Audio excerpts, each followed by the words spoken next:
Olá, gente linda, sejam todos muito bem-vindos a mais uma videoaula pelo nosso grupo de estudos das obras de Sigmund Freud, pela Escola de Formação do Psicanalista.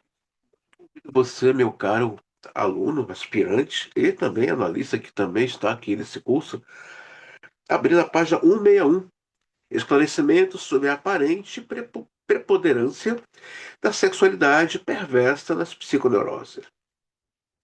A discussão precede talvez tenha colocado sob um prisma falso a sexualidade dos psiconeuróticos. Talvez tenha criado a aparência de que, em virtude de sua predisposição, os psiconeuróticos aproximam-se estreitamente dos perversos em sua conduta sexual e se distanciam dos normais na mesma medida. É bem possível, de fato, que a disposição constitucional desses doentes contenha, além de um grau de desmentido do recalcamento sexual e de uma intensidade hiperpotente da pulsão sexual, uma tendência comum à perversão no sentido mais lato.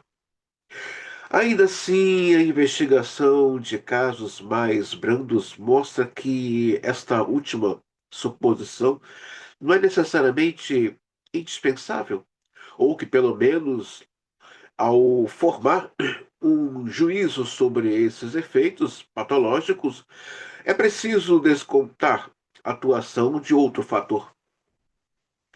Na maioria dos psiconeuróticos, a doença só aparece depois da puberdade, a partir das solicitações da vida sexual normal. É contra esta aí que se orienta de modo preponderante o recalcamento.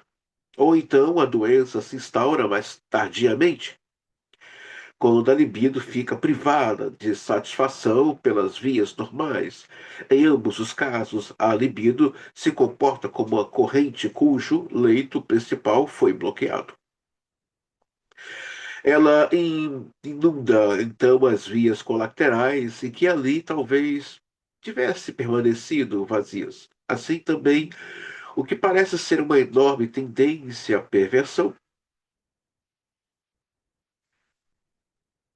apesar de negativa, nos psiconeuróticos pode estar coletariamente condicionado e, em todo caso, deve ser coletariamente intensificado. O fato é que tem-se a alinhar o recalcamento sexual enquanto fator interno com os fatores externos, que, nossa, eu estou bastante gripado.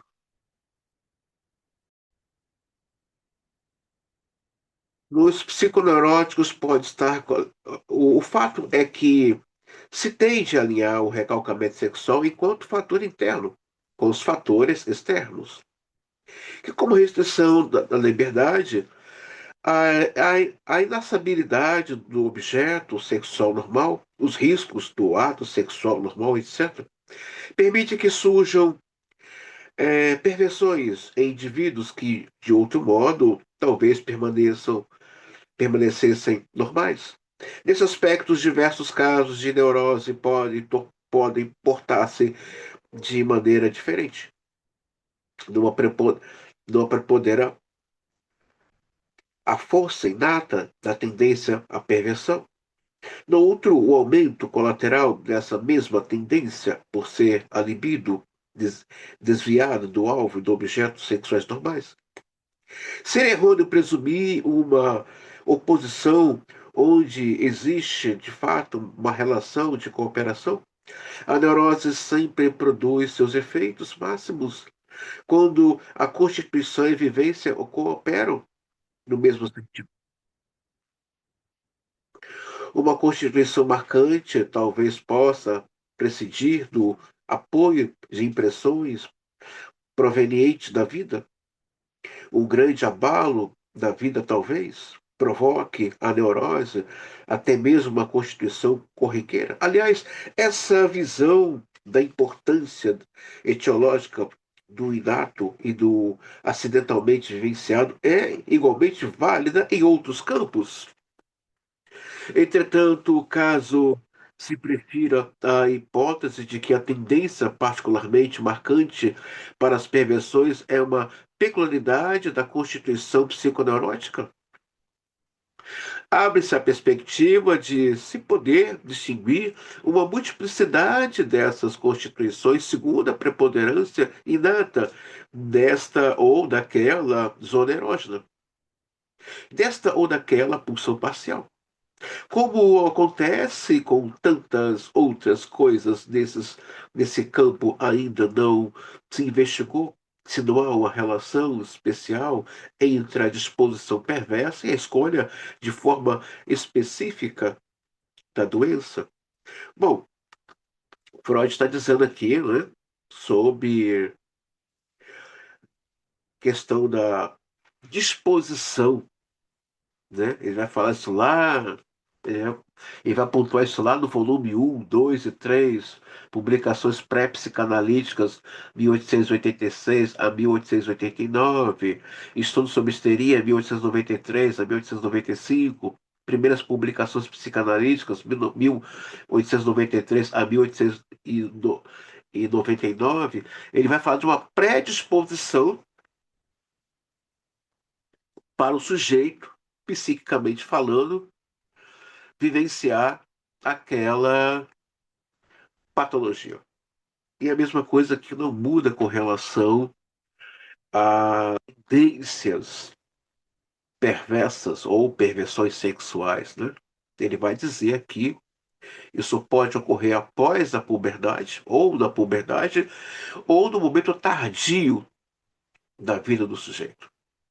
Para quem está estudando comigo Melanie Klein, está vendo, está acompanhando estudos que estão casando com esses textos aqui freudianos, né? Em que Melanie Klein vai pegar casos de adolescentes, principalmente meninos, com uma bissexualidade ou uma homossexualidade já ali reprimida, em que o sujeito se vê muitas vezes é, numa irritabilidade, numa agitação desde pequeno, mas lembrando, né, Freud vai dizer, olha, pode acontecer, tá, essa perversão sexual surgir na adolescência, quando Freud fala de perversão sexual, ele também vai falar das aberrações, dos desvios, né, do objeto puramente sexual falando, mas ele aqui diz, olha, pode surgir na adolescência ou tardio, tipo depois do casamento, depois da vida adulta, depois da pessoa ter construído aí sua vida, terminando faculdade, está no mercado de trabalho, e de repente chega aquela notícia, você soube da última, fulano virou a casaca. Eu já vi casos assim. Eu já vi de uma pessoa que fez parte do convívio da nossa adolescência, né? Cada um depois seguiu sua vida, ele montou a família dele, e depois de uma certa idade, ele, né, uma pessoa aparentemente ilibada, ele mostra um desejo e se assume homossexual, e o pessoal fica assim, tá, o que que aconteceu aqui, né? Então, é o que Freud fala, olha, tem que haver uma predisposição, né? Porque eles têm uma libido pesada, muito pesada, né? Eu coloquei na bibliografia de vocês o Reich, né? Sobre a questão da teoria do prazer. Essa literatura tá lá, tá, gente? Se alguém quiser, eu posso mandar em PDF essa obra para vocês, tá bom? Mas Freud vai dizer, eles têm uma libido muito pesada, ou seja, né, o prazer libidinal deles, o prazer sexual deles, seja por uma aberração, quando Freud fala aberrações sexuais, é, pessoas que transam com animais, transam com crianças, e Freud vai dizer que essas pessoas têm um desvio psicossocial ético, né? Se tem um desvio psicossocial ético, Freud vai dizer eles têm aí aberrações sexuais, ou seja, eles têm sexo com crianças, depois matam essas crianças.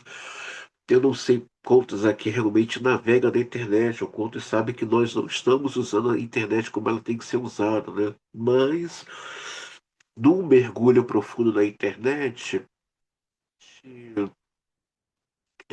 camadas abaixo da internet, né? Onde se vê esse tipo de pessoas tendo relações sexuais com menina, vendendo meninas no mercado negro, né? E você vê ali, né, o grau de libido e o grau de perversidade. Alguns vive, respira isso 24 horas, né? Tem pessoas que respiram sexo 24 horas, mas Freud vai dizer, eles têm uma demanda para isso, eles têm uma força psíquica para isso.